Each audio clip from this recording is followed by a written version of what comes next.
Were we expecting that? The entire pre-match show was about 200, 230, 240. What do bowlers do at Sharjah? Bowlers had a good time at Sharjah today. Certainly the Rajasthan Royals bowlers did, maybe the exception of Andrew Ty and Shreyas Gopal. But 184 for 8 is what they've kept a rather informed Delhi Capitals batting lineup too after Steve Smith won the toss. Is that still good enough? They huffed and puffed their way to 180 plus. We'll find out what Ajit Agarkar and Deep Das Gupta make of it on Whirlpool Presents ESPN Cricket for T20 Timeout powered by Dell. Deep, what kind of score is 184? Explain that innings. Well, I think that should be a decent score. It's obviously not 200 as we've been seeing in Sharjah, but you know what? That dismissal of Stoinis, the ball stopped a little bit. It turned a bit as well. That just tells me that there might be, the ball might be gripping a bit on the surface. So I just have a feeling it's not as flat as we've seen the Sharjah surface to be in the last 4 games before this. So yeah, and 184 again. From ball 1, you have to go at 9 and over. So that can't be easy either. Jofra Archer 3 for 24, Ajit. Rahul Tewatia 1 for 20. What are these figures that bowlers are having at Sharjah? It's what happens when you take wickets up front. I think there's more pressure on it. People don't, people have to think twice before playing the big shot. Even then, Stoinis played some cracking shots under pressure at that point. So and Tyagi, let's not forget. This is a guy who's playing his second game, and he's been really impressive for me. I think just temperamentally, his attitude or his approach towards bowling in T20 cricket, place like Sharjah, not just, aggressive and not just aggressive with a brain. So really impressive. But for a couple of strange calls by Steve Smith, I think to finish Andrew Ty for some reason and not give Varun Aaron another over, they might have reduced or restricted Delhi to less than 184. Good score. But I think Delhi will not be very happy with that.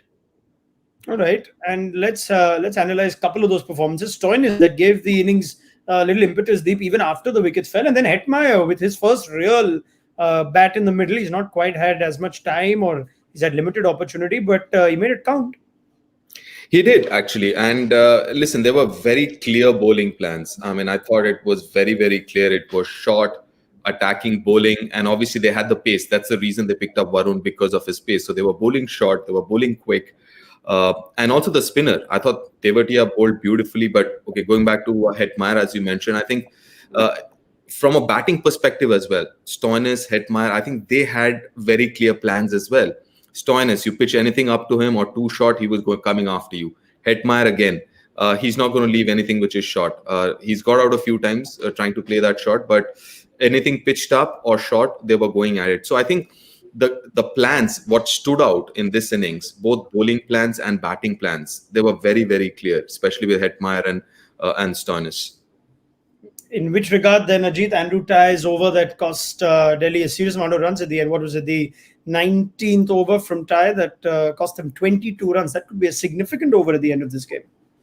Yeah, well, he gave 50 in his 4. You can understand someone who's not played cricket for a while. It's got to be rusty. It's probably the worst ground you can pick to sort of come back in the 11. So you can understand the day, but I couldn't understand. He's a specialist, but when you can see sometimes a guy is having a tough day, we just try and take him out of the firing line. So I was a bit surprised that he got the 4th over, because you could see, there's been a lack of cricket.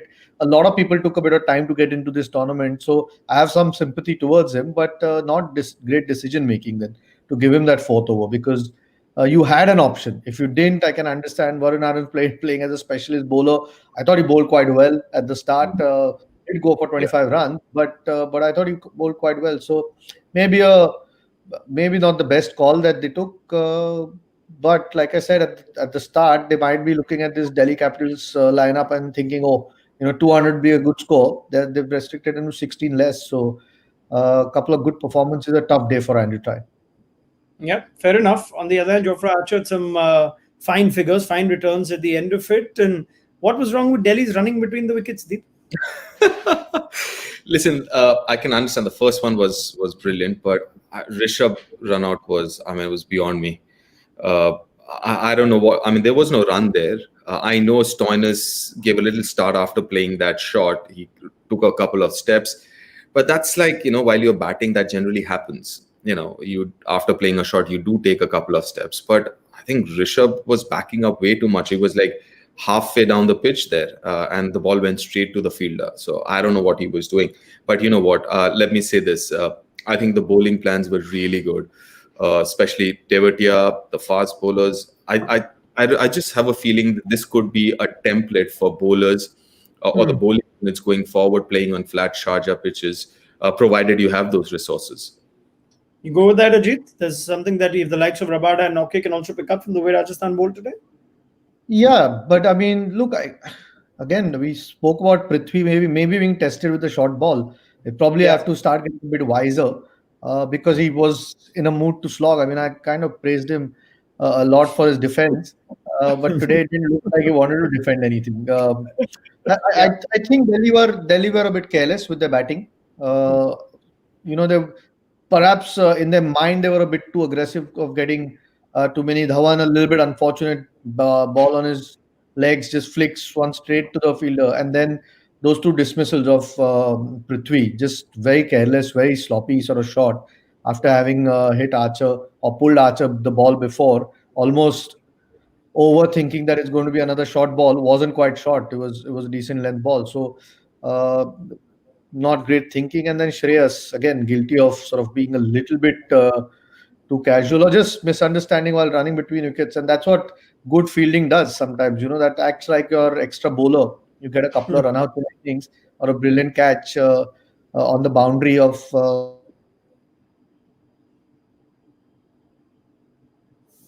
All right. We will restore that when we can. I still have you, Deep, I think. Yeah, you're Yeah. both on the same hotel Wi-Fi. We've got to figure out why Ajit room doesn't get the fine service that yours does. But you mentioned a little bit about Tevatia's over, the Stoinis wicket, saying there could be something in it for the spinners. Delhi have got some pretty capable spinners. Yeah. Is this are the spinners going to come into this in the second half? Could. I mean, and that specific dismissal kind of showed me that that ball might grip. But what I really like about Tevatia was the plan that he had. He bowled wide of the crease.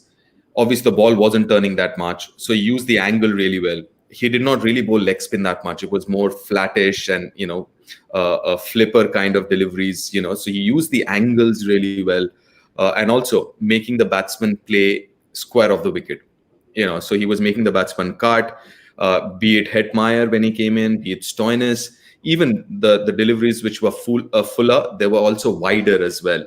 So even if you had to drive, it won't be towards mid off or extra cover. It would be more towards pointish and sweeper point.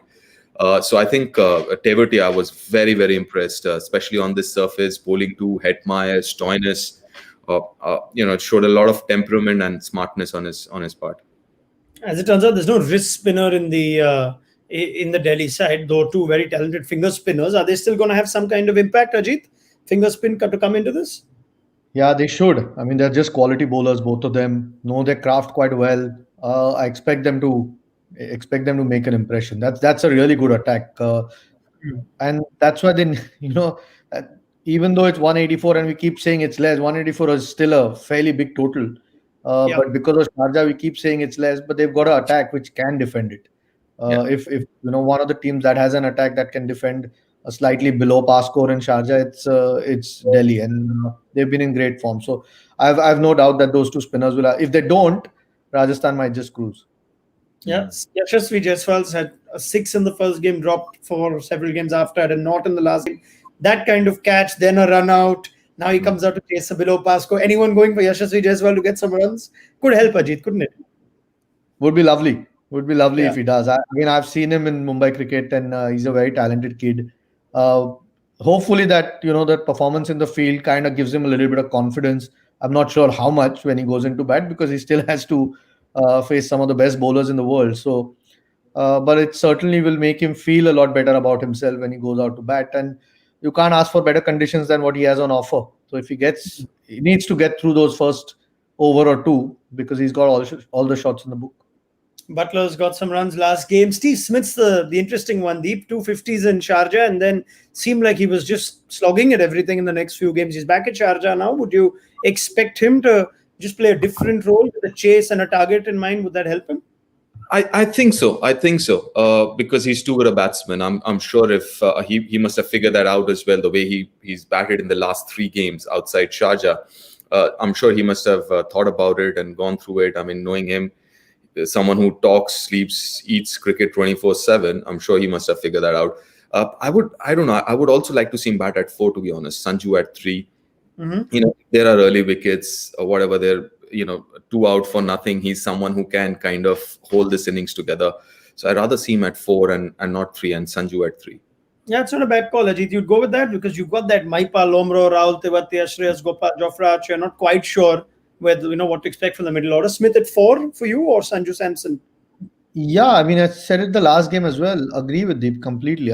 I thought he'd bat number 4. I was a bit surprised to see him walk out at number 3 because Sanju Samson has got all these runs, or the couple of innings that he played has been at number 3. So I was quite surprised. And Steve Smith obviously has a better head on his shoulders.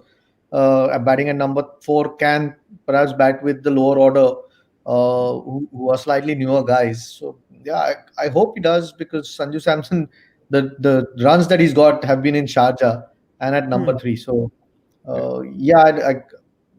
we'll find out soon enough. But for some reason, I don't think he will. I think he'll still come at number 3. All right, fair enough. Final question, of course, is R. Ashwin has sounded off a warning already. Josh Butler's in his opposition.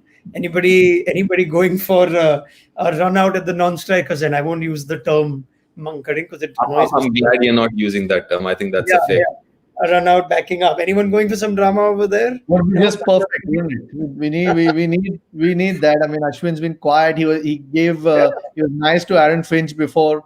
Why not? I don't know what Ricky Ponting would do in the dugout after having said that he wouldn't let Ashwin do it. He said something like, I've reached an understanding with the coach. I will do it at the second half of the tournament.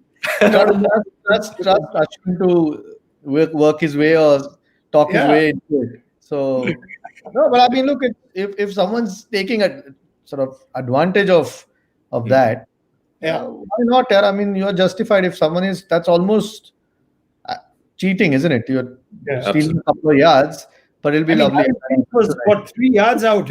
Poor Josh Butler wasn't as far down when he was dismissed last season as Finch was. He got a warning. But right, this should make for a cracking game. What are we going for, gentlemen? Rajasthan to win this and grab 2 big points, or Delhi to defend it? Deep prediction? Listen, my mind says, my head says DC because they have the bowling. I hope the RR bowlers were very good in executing their plans. I hope the RR batsmen also would have prepared themselves accordingly. But my heart wants RR to win. I still want them in the competition. I mean, 2 out of 6 would be not fair. Ajit? Yeah, I think Delhi might just defend this. Although I hope RR wins to keep them, like Deep said, you want RR to win so that they don't drift too far away from the rest of the pack. I think Delhi might just defend this. All right, so it should be a cracking game then. If you can defend 180 odd at Sharjah, we'll find out what the game finally ends up like with Ajit Agarkar and Deep Dasgupta. Many thanks, gentlemen. Let's catch your thoughts at the end of the game on Whirlpool presents ESPN Cricket 4 T20 Timeout, powered by Dell. I think we should all go to we're in our rooms. We can carry on now. This has happened before. As I mentioned, our producer, Suketu, who manages this remotely in these new times, tends to get a little trouble. So shall we just watch the game here? We can just talk about it maybe. It's been a long tournament already, and we are not there at the halfway stage. So I can sympathize with Suketu. Yeah, totally. But I will wait for Suketu to end this. Otherwise, I'll be looking at a blank screen for a while. But yeah, let's do one thing. Let's pick up this conversation now. Then we need you to do some commentary. Yeah, he's back. Either it gets stuck or Suketu's up to something very naughty, which we should find out sometime. Thank you, Ajit. Thank you, Deep. We'll see you in a bit. Thank you.